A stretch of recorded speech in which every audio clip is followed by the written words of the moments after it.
Live from whatever device you are choosing to view this on, it's totally new and original content. Yes, totally new and original content, never seen before, never thought of. In fact, it's a Zelda game no one has even ever played or seen before. Yes, A Link to the Past, a totally new game that has never been Let's Played. Welcome to Let's Play Link to the Past / Long to the Past. Doesn't matter what you call it, it's LTTP either way. Yeah, I'm sorry. So with this is gonna be a challenge run of Link to the Past. It's gonna be a 3-heart run. For those of you who've played Link to the Past, you know that's actually impossible, because when you defeat a boss in this game, and stereotypical Zelda fashion, they drop the heart container, but to continue on, you actually have to pick up the heart container, which would make a 3-heart run technically impossible, so the best you could really do is a low heart run. Well, I went and looked around for a couple cheat codes, and yes, I know I'm sorry, but I've had to use cheat codes to make this possible. And I couldn't really find a cheat code to modify your hearts, but I played with one that's supposed to give you infinite hearts, and use it to make the max amount of hearts I can ever have is 3. I didn't stop there, though. I went ahead and got rid of the beepity beep noise, because if we're going to have a max of 3 hearts, chances are you'd be hearing the bleepity bleep noise a whole hell of a lot. So that's been axed as well, so sorry BP fans. And then another on top of that, I'm a collectionist whore. I grew up on Banjo-Kazooies and Zeldas, so just picking things up makes me happy. So on top of that, I put in another cheat code to make it so where it doesn't matter how many heart pieces we collect, we'll never ever hit a new heart container. So I'm going to still be picking up all of the items, all of the fucking bottles, all of the heart pieces, all of that shabazz. So yeah, let's try and have fun. Good old-fashioned 3-heart run. See if we can do it. Make it through this Zelda game, and what I actually consider to be the best Zelda game. I'm not sure if it's my favorite. It's either number 1 or number 2. That's up for debate in my brain, but either way, it doesn't matter. This is a great game, and I hope you guys enjoy it. And I hope you enjoy our intrepid adventurer Lonk's first adventure. Because according to the official Nintendo timeline, this would actually be our Lonk's first adventure. So let's see what the poor kid's up to. Oh, he's sleeping. Real heroic start to your first journey, Lonk. So despite being the heroic guy he is and sleeping in at night, mind you, he's getting a telepathic message from a little lady you may know by the name of Princess Zelda. You probably don't know her. Real obscure. And she's been captured by a wizard named Agnum. Oh, may have captured, seized the entire castle. Like that matters. We'll be there to save you eventually. Although we might not, because Lonk's going through a little bit of a rebellious phase, dyed his hair pink, to show his uncle who's boss, you know, his uncle, the memorable character of the Legend of Zelda series. Like, just go onto forums dedicated to Lonk's uncle, lonksuncle.net. So yeah, a little bit of a rebellious phase that may have been caused by a sprite limitation, I don't know. And also, it's raining. This effect was kind of crazy, for me back in the day. Going from like an NES and then seeing this on my friend's Super Nintendo and going like, whoa, this is insane. So our uncle said that he was going to go handle things, but like I said, rebellious phase, pink hair, blah blah blah. So we're going to go ahead and go to the castle ourselves and see what we can do. And we're going to take the totally secret entrance, and by secret entrance into Hyrule Castle, I mean, might as well as be the front door, because if a rebellious punk like Lonk knows about it, I'm sure it's just posted on a billboard somewhere, and oh no, Uncle's hurt. And by him being hurt, I mean he's going to surrender his weapons to us. So we now have a shield, a sword, and knowledge that Zelda is our ... Man, those ellipses, who knows what it means? Is Zelda our sister? Is she our mother? Who knows? We'll worry about that when it comes to be time. And by that, I mean never really comes up in the plot of this game. So it will instead come up whenever I find it convenient. Like, if you remember in the intro, the king's like a skeleton, and normally when you're a skeleton, you are dead. So that makes Princess Zelda the rightful heir to Hyrule Castle. And let's just say if she's our sister and nobody saved her from the dungeon, maybe the new rightful heir might be a little rebellious punk named Lonk. But unfortunately, even if he was cray enough, to put it in modern terms, cray enough to bother with royal succession, I don't think a rebellious phase is a phase where somebody would want to be a king. Not sure, never went through one myself. I will just assume If you want to dye your hair pink, you don't want to be king, because when you're king, you can ask for, like, hey, I want a turkey leg, but then you're like, okay, I'm going to go on an adventure, and they'll be like, no, you can't go on the adventure, you're a king. They have the courtesy to move the king's body. And Long's going to go on an adventure. His first one, mind you. Well, that came out, like, way more obnoxious than I meant it, sorry. The events of Oracle of Seasons, Oracle of Ages, Link to the Past all happen after this game, according to the official Nintendo timeline. So, yeah, his first adventure was one as a pink-haired Lunk. Pro tip. Pots do a bajillion damage. Don't ask why, they just do. So if pots are ever around, you can use them to your benefit to take out, to help you brutally murder these castle guards who I think are hypnotized. I don't know if they ever, like, talk about that in-game. They probably do. I think they mention it in the manga, which is where I probably remember it from, because I, for some reason, have read Zelda manga. If you remember, Princess Zelda was stashed in the dungeon of Hyrule Castle, and if you're gonna put the dungeon somewhere in Hyrule Castle, would it be next to the King's Throne where we checked out, or away from the King's Throne? So, you know, they put it away from the King's Throne for some reason. So Hyrule Castle Dungeon, like, it's not so much the first level of the game. I would consider it just like a little tutorial level, and into the pit you go. So it'll teach you about the basics of levels, get maps, get keys, go places, and also we need to play carefully so we don't die in tutorial level town. Because we're gonna have to play very carefully to keep our hearts up. And by very carefully, I mean I just have to play a little bit better and not be terrible at everything. But hey, that's what I do. Gonna go ahead and advise you to go watch a speedrun of this game instead of watching me. If you want to have maximum fun, that is where maximum fun can be obtained. Not a good business decision to tell people to watch other things that aren't yours, but I'm doing this for fun. I don't know why it would be a business at all. I mean, I can understand why, but that's not the point. I'm having fun. You guys should have fun, so don't watch me. End of video, sorry. But I'm gonna keep playing. I'm so sorry. So we'll go ahead and brutally murder another castle guard and get ourselves both a key and a boomerang. Boomerang's a pretty sweet item. He's gonna be our best friend for a while. By best friend, I mean maybe I'll use him. Good projectile weapon, stuns enemies. Make quick work of buzz blobs. An enemy we'll see later. You probably know them, though, if you've ever played a Zelda game. In fact, you could probably guess by Buzz Blob that they do electric damage or something or the other. So here we are at the bottom level of the Hyrule Castle Dungeon, which is Hyrule Castle's Dungeon's Dungeon. So this is where we saw Princess Zelda being held. And like any end of dungeon, there's a boss of sorts. He's not all that tough. In fact, you can take him out pretty easily just with 2 pots. And even without using the pots to fight him, he's pretty easy. Just back up whenever he swings. In fact, there's even like a sweet spot you can stand, I'm pretty sure. Whenever he swings his thing, you can just stand in front of him and he'll never properly hit you. Anyways, you can't just be a sissy and not kill him, because you need the big key to be able to save Zelda, so hooray, we got you. And we did that slightly heroically. We only fought him with 1 pot, even though 2 pots would have killed him. And I'm not sure what she just said, but we agreed anyways. I can probably pretend to know what she said. She was probably like, hey Lonk, you should get me the hell out of here. I do not want to be in a dungeon. Please take me to the secret exit out of the castle or something. And now we have to ask ourselves, where's the secret exit? She probably told us, but Lonk wasn't listening, and neither was I. Luckily, we can probably guess where a secret exit is. If you were going to put a secret exit, would you put it in the dungeon where people could get out, or next to the king so the king could get away safely, or would you put it very far away from the king to aid in that whole royal succession thing I mentioned earlier, so you know, the punky pink-headed kid can become king? Unfortunately though, I was not the designer of this castle, so royal progression was not worried about, or royal succession, not progression. I guess it would also be progression, but succession is the proper word. So the secret exit is in fact next to the king, instead of next to a place that would benefit people other than the king. So these soldiers, oh well, this is actually kind of a weird point. But you notice there were stairs back there.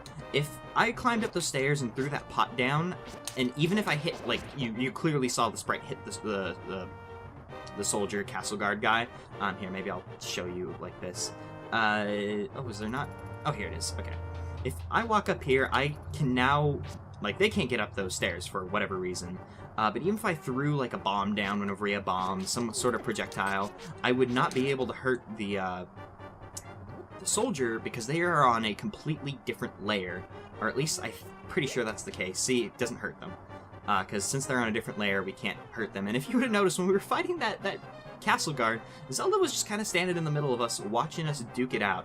And now she's going to tell us where the thing is, where the secret exit is. Like it matters, Zelda. I figured it out. Like, upon you saying what I assume you said is, please get me out of here, that we needed to go back here. Although, nice little hint if you either haven't played this game before or, you know, don't think to look back here. Which, you know, is understandable. This is a good entry Zelda game, because it's... Honestly, this is the defining Zelda game. And, I mean, obviously it's the defining Zelda game. If you've ever played Zelda 1, you know lots of things have changed since Zelda 1, but Link to the Past is really, like, what defines the Zelda series. Exploration, blah, blah, blah, blah, blah. A few other things we'll get to when we get to the end of this basement slash sewer slash... Well, it's... You're gonna see that there's water and shit up ahead, and I should have killed that rat. Rats drop a lot of money, and we want to get at least 100 rupees before we get to town. You know, just this weird part of the secret exit. I've always liked to think of it being a sewer, which you'll see why in just a moment, of Hyrule Castle. And I do not remember my original point. I apologize. But we are going to escape with Princess Zelda out to a sanctuary that she had mentioned, and let's go ahead and find a torch, because we have this convenient little lantern that I somehow mentioned to forget to tell you guys about. This lantern's kind of weird. If you don't pick it up in Link's house, or Link's house, whatever your incarnation of this Link is called, he will, the lantern will keep appearing in chests until you get it, I believe. I'm not sure if it ever stops, or even if that was, I'm pretty sure it's the lantern. I think it just keeps showing up. I don't know how far it will keep doing that for. It might just start filling up the important item chests, like if it's a key or something. I think it'll be a key, but if it's like rupees or whatever, it'll just be a ruby. Oh yeah, kill rats, need money.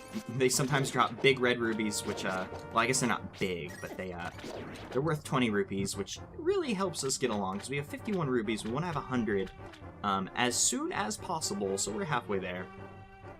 So, now you can kind of see why I slipped and spoiled that we were in a sewer. I apologize for that huge spoiler. I mean, I might as well as just die. I might as well as just die. Die in a sewer. Oh, that'd be horrible. So, even though we've already found the exit, I want to keep looking around, because sometimes these, rats also drop keys. There's not a key in this one, so I don't know why I bothered to bring that up, but, like I said, rupees, want to check around for them. You never know. Eventually you're gonna, like, get to a room where you light up all the lanterns and something good happens. I don't think that happens in this dungeon, per se, or this mini-dungeon, per se.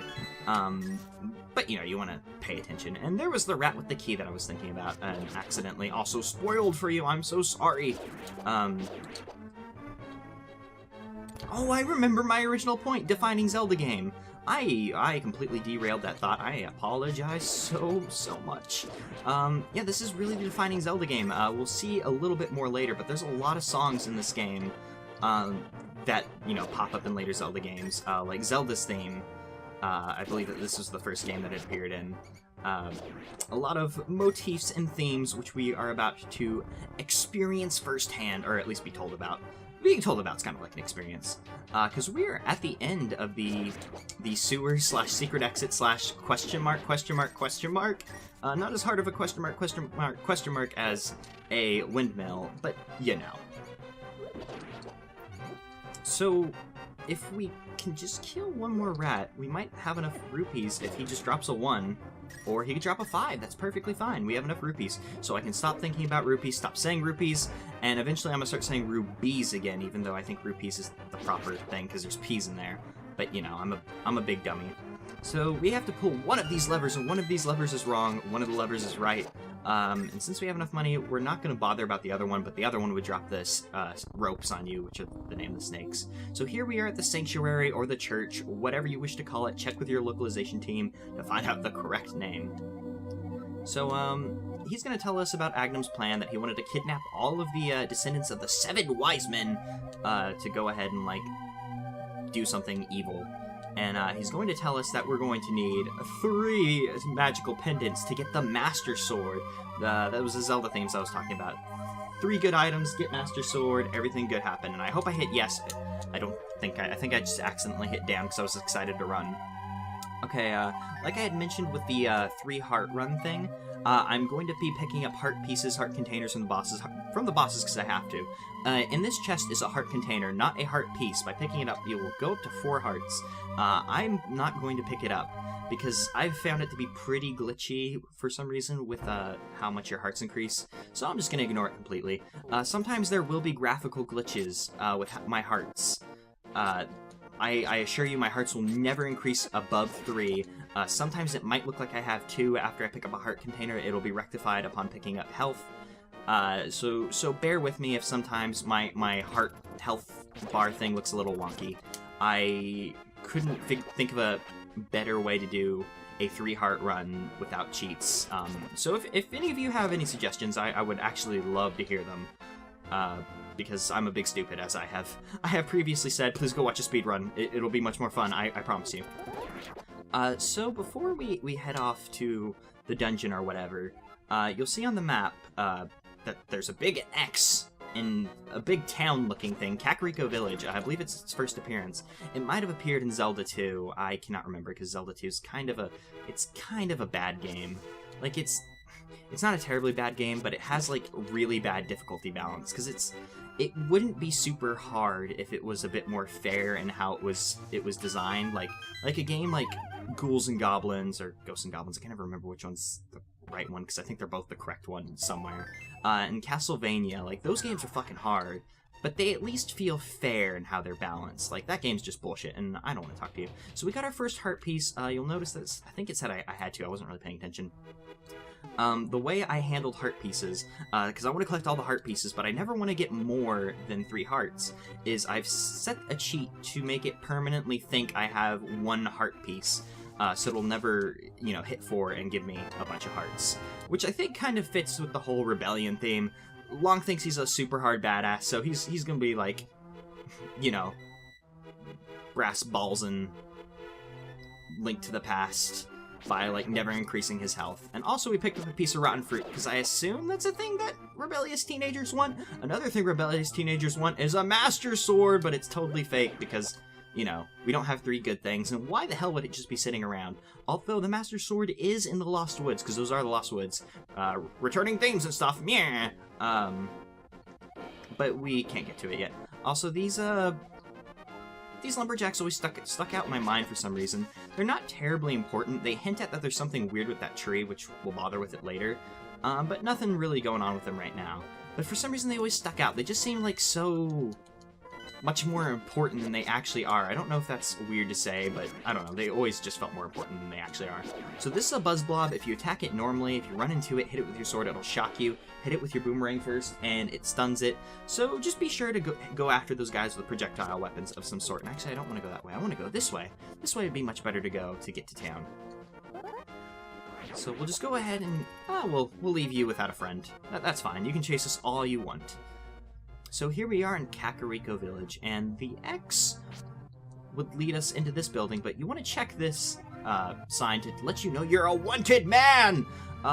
It says for the kidnapping of Zelda, but she wanted to go, so just assume it's for the murder of all those castle guards. So we'll talk to this grandma who's shaking it, because she's the only person in the building, and she's going to tell you that the elder, like, absconded somewhere else. He just, with Agnum being a big evil guy and looking for people, he had to get the hell out of here. And she's going to tell you that the Master Sword's resting in the forest. But we don't care about that. We don't have the 3 good things yet. And if we don't have the 3 good things, what is even the point? So before we skedaddle from Kakariko Village, we might as well check it out. Because there's a few provisions we can go ahead and get here. Namely which is jumping into a well injuries. Interesting Zelda item. Actually, you just find bombs if you jump down here. And it will give you I've always kind of liked this, because this is always how I've gotten the bombs in this game, and it gives you a little tutorial right off the bat from getting the bombs, because you get the bombs, you see the cracked wall, and it's like, man, I have these bombs, and there's a cracked wall. I wonder what I should do. So it's a nice little, like, intro to, like, hey, this is what a cracked wall looks like. You should be on the lookout for it. And it even gives you a piece of heart for your troubles. How nice of the game. So now we have bombs. So if we wanted to, if you remember in the question mark / sewers of Hyrule Castle, there was a cracked wall. You can go down there and get some cash. I don't think there's anything more than cash. I'll maybe go pick it up later. Reason you want 100 rupees, though, I know, going way back into the commentary, if you talk to this merchant with 100 rupees, he will give you a bottle. I mean, you'll have to pay him for it, but, you know. A good first bottle. First bottle to appear in a Zelda game. Well, not specifically that one, because you can get them in whatever order. But, you know, this is the first Zelda game with bottles, I believe. I don't think they were in Zelda 2. Like I said, my memory of Zelda 2 isn't too hot because I don't really like the game all that much, even though I've played it twice. It's just not forgiving. If you have a bottle, however, if you come in here and talk to the sick kid, he'll give you his bug catching net. Bug catching net will allow you to catch fairies, bees, special bees. If you release a bee while there's opponents around, it will go and like sting the opponents and do some fighting for you. It's cool. Also, Red Poncho guy runs away from you because, you know, you're a wanted man. Why would he want anything to do with you? Now, if you can't afford the 100 rupees for that bottle, there's another bottle hidden somewhere in Kakariko Village, but it's hidden greatly and you'll never find it for just talking to a chest. You won't be able to walk up to a chest and say, hey, give me a bottle, and he definitely won't go, okay, you can have it. Just because we're here, why not? That house right there is a shop. You can go in there, purchase the whatevers you need, you know, that whole shebang. But if you come over here, there was a fairy in there. Nice. It would have been nice if we could have caught that, but I just kind of walked into it like an idiot. You can go ahead and blow this up and break into here. I always like to think this was the store, that shop's like storeroom. You can pick up a lot of bombs and other doodads in here. There's also rats, which means money. And oh, look, we're already getting arrows, and we don't have a bow yet, so I guess we'll just walk around stabbing people with our arrows, you know. We get shit done no matter how. No matter what we have to do, we'll get the shit done somehow. Let's go ahead and try and catch this fairy. You gotta catch the fairy with the bug catching net, and I pushed the wrong button. So, you gotta keep the fairies in the bottles, of course. You don't hit them with the bottles like you do in Ocarina of Time, or any other Zelda game. I think other Zelda games? I don't remember. Well, of course, other Zelda games do. You know what I mean. Hopefully. Oh, I want to go ahead and give a shout out to a friend of mine. My friend Cody, YouTube name Oxenfreeplay, gave me this really sweet controller. It's like a PS1 styled controller, which is really cool to play on, because if you've ever seen any of my other Let's Plays, I bitch and whine about my Xbox 360 controller, because the D-pad is horrible, and I play a bunch of games that require D-pads. So I'll be playing it on this controller that he gave me. So thanks, Cody. You're really cool and stuff, so you guys should go check him out, because he is cool and stuff, and he does Let's Plays as well. So if you're into that thing, he does that thing. So that mushroom we picked up, it does more than aids your rebellious phase. No, it also has a purpose, believe it or not. I know, man. And we're gonna go ahead and go make use of our mushroom, because I know I feel pretty cool for carrying it around and stuff. And I'm going to ignore that arrow telling me to jump into the water, because Lunk's unable to swim right now. It's his biggest secret. Never been good at swimming. Can't swim without flippers, of course, because I don't know. Why would you be able to swim without flippers? So we have a witch here, and I believe she is called Syrup the Witch. I don't remember if they have given her that name yet, but if you use the mushroom in front of her, she'll go ahead and take it from you and give you something good later. So we'll have to come check out her shop later to see if she has the thing, you know, the thing that she would give us. You can't pick up these stones yet, by the way. We're able to pick up pots, but not a rock. Or I always assumed those were rocks. That's what they look like to me. So, you know, if you put a pot and a rock on a scale, you would drop the rock and the pot would go flying, and then you'd have the problem of an airborne rock, or an airborne pot, which is never a good thing. Oh, these are Octoroks, by the way. I've always liked this design for the Octoroks. Like, the design for the Octoroks that they go with for later, like, for, like, the Game Boy Zeldas, is really adorable. Like, it's such a cute little, like, design that they have for later Octoroks. But I always like these, like, the more octopus-looking guys, and they're a bit more challenging than normal Octoroks with their whole, like, going nuts and shooting rocks in all directions. Not that they're still terribly hard. Also, we're gonna have to be careful about damage in this game, because there's some enemies later on who do 2 hearts of damage, and bosses who can even one-shot us, so we'll have to be careful about that. So here's the village elder, Sarahasala. I don't know, I'm not good at pronunciations. So he's just gonna tell us more about the Sword of Evil's Bane, the Master Sword. We need 3 pendants to make good things happen, and luckily that there's a pendant really close to us, so we'll have to go check it out. But he said at an Eastern Palace. Well, why would there be an Eastern Palace if we're in the east of Hyrule? You might have not noticed it on a map. In fact, I don't think I can get to my map right now, and I hope that bomb doesn't hurt you, Sarahasala, because I just want some rupees that are in your, the back of your little hideout place that I'm not sure if you knew about, because I don't think you carry around bombs. But they're mine now, so too bad. My rupees now. You should have come to your hideout with bombs. So, yeah, we're actually in East Hyrule. And well, the pendants are on our map now. I wasn't sure when they would appear. So now you can see all 3 pendants and the location of the Master Sword. So that'll make our job a little bit easier. Oh, these things, by the way, are Armos. They're not that hard. They come to life if you get too close to them, but then you can just kind of beat the shit out of them before they get too close to you, because they're very slow enemies. So since we're as close as we are to the dungeon, we might as well make our way to the dungeon, because, I mean, why wouldn't we make our way to the dungeon? No, I don't want the special pendants that I need to collect anyways. I just want to be a punk-ass little pink-haired anime boy all day, every day. That was Longstream. Poor guy. Well, at least in the future he gets anime girlfriends, like trees. And trees. Most importantly, trees. So this is the Eastern Palace. We'll be tackling this next time. I hope you guys enjoyed this episode. Sorry for totally new and unique content. I'm so sorry. Hope you enjoyed it. See you guys next time.